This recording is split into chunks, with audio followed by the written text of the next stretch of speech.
Campers in Team, this is the November 2023 company update and also Thanksgiving message. So, first, I want to start with the most important piece is just talking about Thanksgiving and what we're thankful for. And one of the things that we're most thankful for is each one of you on this team. And I know that sounds really corny, but we have well over 1,000 teammates. And we couldn't do what we all do as a collective group without each one of you. And so there's a lot to be thankful for this year. For sure, it's been a challenging year, but we've adjusted to market conditions. We've taken share. We've improved our customer satisfaction. There's a lot of things that we've done this last year that we should be thankful for. But most of all, we should be thankful for each other. So, with that being said, I'm going to jump into the update on what's going on and what we're seeing out there, and hopefully I don't miss anything. So I've got some notes here. The first one is market overview. What have we been seeing the last few months? So we've talked about this a few different times, but overall, we have been trying to find on the RV sales side, we've been trying to find what that new normal looks like. So sometime around mid last year, 2022, we saw some softness in the market, and we've continued to see that softness. Sometime around June, July, we started seeing some stability, and then it got softer again, even after you adjust for the normal seasonal trends. So we're still trying to figure out what the new normal looks like, and we can't put our finger on this is the new normal. We're still trying to figure that out. So just want to acknowledge what's going on there, and the fact that the whole industry is adjusting. So we're adjusting. You've seen a lot of the manufacturers talk about the shipment levels coming out of the RVIA, dealers adjusting their inventory levels, making sure we've got the right, those have been through Spader, the right plateau-sized organizations, whether it is on the expense structure, meaning like what we spend money on, the projects we do, the headcounts, those sorts of things. So all those things are ongoing with our organization, and we're adjusting to the market. So what does that mean for us? So operational excellence is really the term that I'm going to use. I was talking to one of our market directors either yesterday or the day before, and we were talking about operational excellence, and that he used the example of Berkshire Hathaway. And Berkshire Hathaway, one of the strongest balance sheet companies in the world, still expects each one of its business units to have operational excellence. And what that means is they have to have long-term good strategies. So, they got to have good P&Ls, like they have to be profitable companies, because all of them being operationally excellent together, the sum is greater than each individual piece. And so when I look at Campers Inn, I think of some similar things. So we need to be operationally excellent too. What does that mean for us? Well, similar to Berkshire Hathaway, we're a financially strong company. We've been around 57 years. We have the strength to be around another 57 plus years. And we're going to weather this storm the same way we've weathered every other one. And there's really not a question around that. But we still need operational excellence from each one of our business units, the same way that like a Berkshire Hathaway does. And what does that mean? That means that every single store and each of the departments within that store have to contribute to the greater whole. In a time like this, where it is a tougher environment, that means, putting my military hat on, everybody has to man their post. They each have to do their job. We have to make sure that we protect our piece, right? So what that means is for example, if I'm a lot porter, in this environment, it's incredibly important that we make sure that we have spotters for the tight spaces, that we're not damaging the vehicles, that we're, if we have some downtime and we're jumping in and helping the service, the techs to get some jobs done.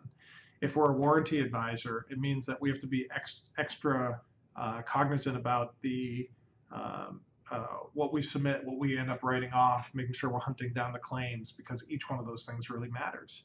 If we're in our marketing team, make sure that, if we have a store that we know has been struggling on leads and opportunities and getting the right number of sales, that if we notice that maybe the Facebook campaign or something else isn't going quite right, we jump on it for that particular store. Each one of us can make sure that we tie into the operational excellence in each one of our stores, because each store has to stand on its own. One of the things I hear is that Campers Inn's a big company, and that as a big company, we can do all these really cool things. And there's some truth in that, right? So we can develop Power BI, we can have different training, we can provide lots of opportunities for our people through growth and training and development that a smaller company can't. That's all very true. But what it doesn't mean is that ultimately each entity, each store, each location, each department has to add to that and be a contributor. And so that's what operational excellence means. And in a robust environment like we came out of in COVID, our goal, instead of maybe making sure that each store is operating the best it can and being a profitable location, during the growth period, it's not like that wasn't important during COVID, but we were really focused on growing the whole organization, right? Adding more stores in, becoming a more important company overall. So right now, it's not that that is, and I'm going to get to the growth in a second. It's not that that isn't important, but what is super important is that every single store stand on its own.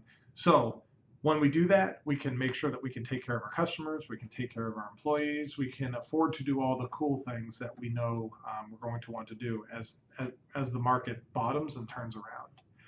So part of that is just that can-do attitude. How do I do it? How does my department fit into the whole? And if you're questioning that, I would keep on asking the question until you get to someone who can answer it, because every salesperson is important in this organization, because whether you utilize the opportunities you're given well makes a difference.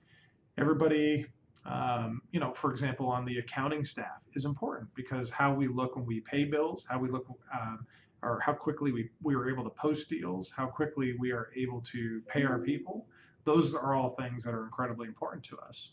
I could go on other positions, reception. It's incredibly important to get the feedback of who's coming in, making sure we're tracking all the opportunities, making sure we have a good meet and greet with our customers. Every single role we have in the company, there's none that is superfluous, none that is not needed. Every single role is super important to that operational excellence. So we're counting on you in times like this to look for those opportunities, have that can-do attitude.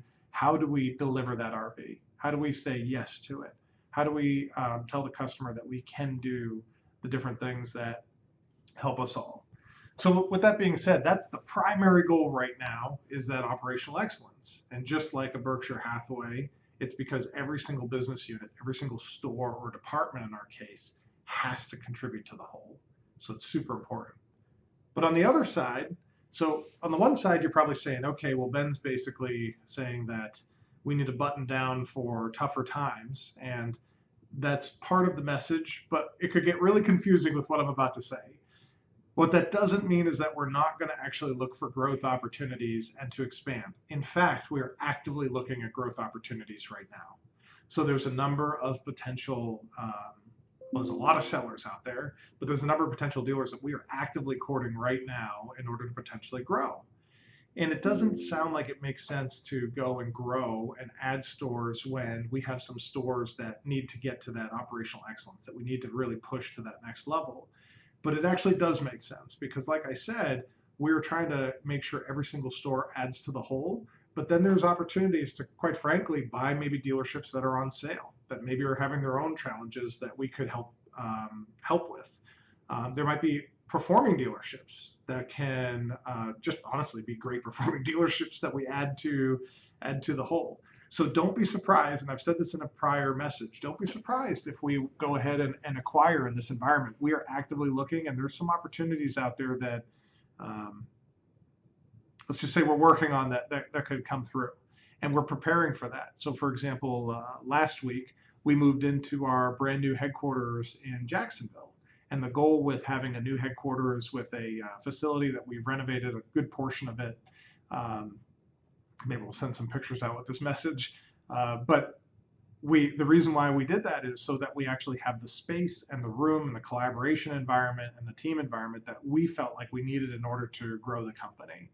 So for us to be operationally excellent on a headquarters level, it's really important for us to be together, develop a team, collaborate, and this new office allows us to do that. So I'm actually really excited about that because we're setting up a lot of those dominoes to fall so that we can be really good at running our dealerships that we have, that we can grow a little bit, and that we can flex the headquarters staff as we grow. So pretty excited about the growth opportunities. But like I said, our number one focus right now is the operational excellence of our stores. But don't take that to mean that we are just buttoning down trying to get through the environment. That's part of it, but you'll probably see us grow as well.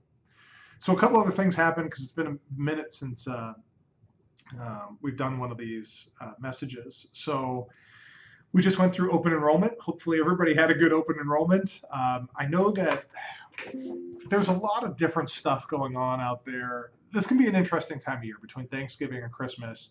It can be a huge stressor for a lot of our teammates. There's also some things that go on globally and have been going on the last few years. Some of the benefits we provide are through our employee assistance programs.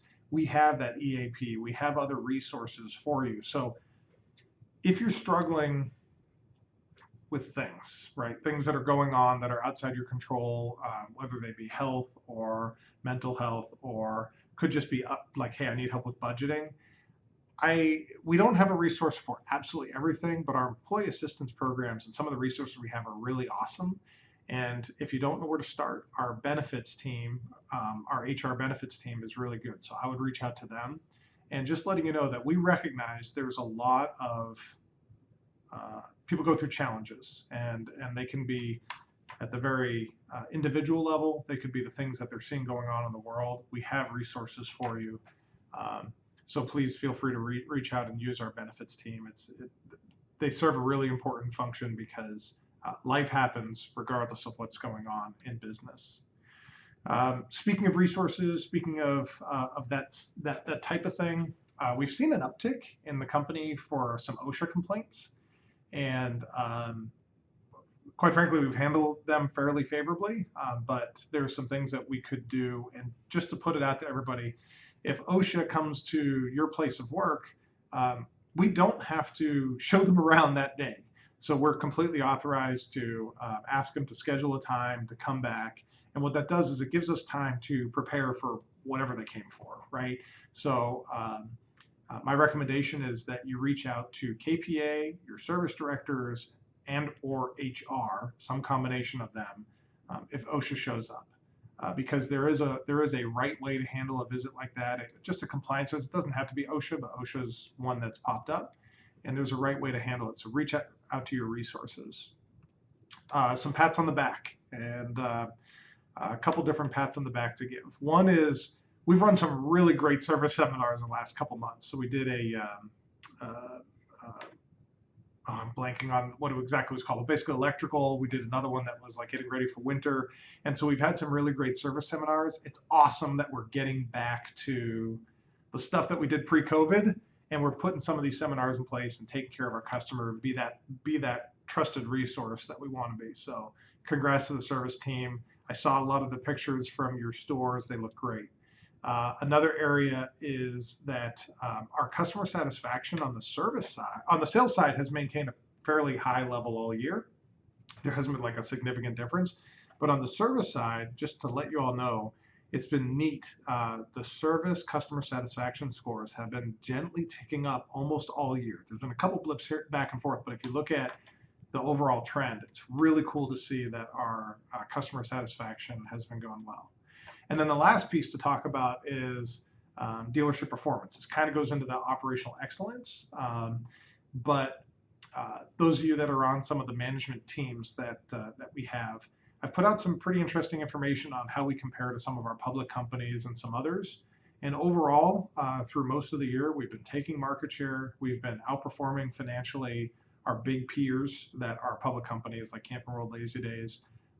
And we've been performing pretty well. That doesn't mean that continuous improvement ends. That's our second core value, right? Third core value: integrity, teamwork, continuous improvement, sustainability. But it's our third core value. But it's so it doesn't mean it ends. It means we keep on working for that operational excellence to get better and make sure each of our locations departments are performing up to stuff, but it does mean relative to some of our peers, we are outperforming them, and the team needs a pat on the back for that. So it's onward and upward from here. I hope everybody has a great Thanksgiving, and appreciate all you do for the inn. Thanks, everybody.